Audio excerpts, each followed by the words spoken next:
Right now, coming up on 7:10 on this Saturday morning. You know, it's so funny.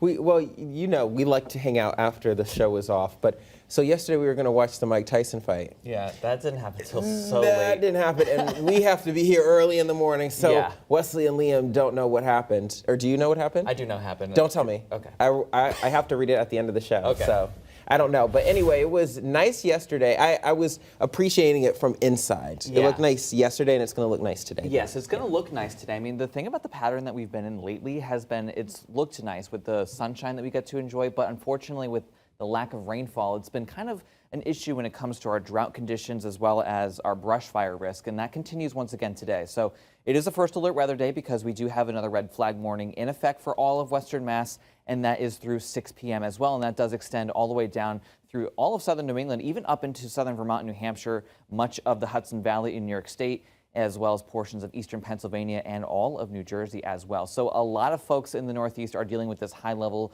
of brush fire risk, and that this is going to really continue ongoing until we can really get some soaking rainfall, which hopefully is going to be in the long-term forecast. We'll talk more about that in a second.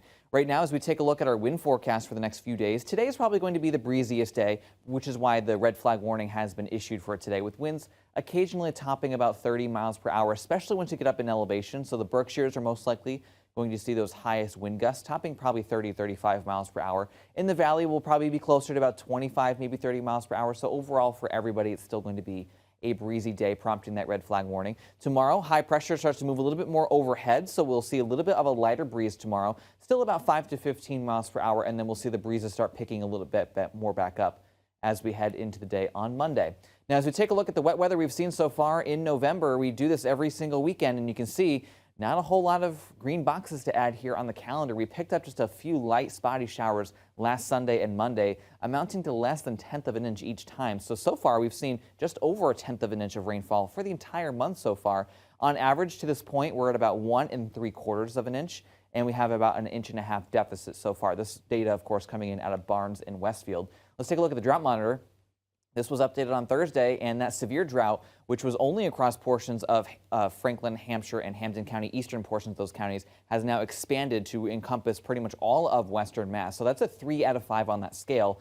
And, you know, with really very little rainfall expected between now and when the drought monitor gets updated again, I would not be surprised if this severe weather or the severe drought got expanded a little bit more, as well as maybe even starting to see some extreme drought start creeping into Western Mass. We do need some soaking rainfall. Unfortunately, not really in the cards, at least for the short term.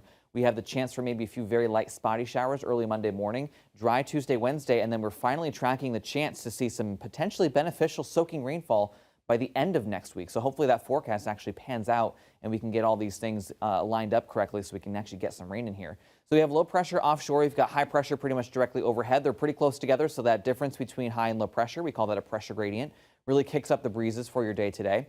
We're going to be looking at mostly sunny skies, and then as high pressure kind of moves overhead a little bit more as we head into tomorrow, our breezes will start to calm down a little bit more. Here's our disturbance for Monday morning, the chance for maybe a very isolated spot shower, but it's very quick moving, so it's not going to be super beneficial or drought busting. But then we are tracking a pretty potent storm system out to our west. That could give us a chance to see some possibly beneficial rainfall as we head into perhaps Thursday or Friday of next week. But in the short term, until then, we're going to be looking at seasonable temperatures, maybe seasonably mild, with dry conditions overall. It'll be breezy at times, rainy and windy, hopefully, for your day on Thursday. Get some beneficial rain in here, and then it looks to dry out as we head into the day, perhaps by next weekend.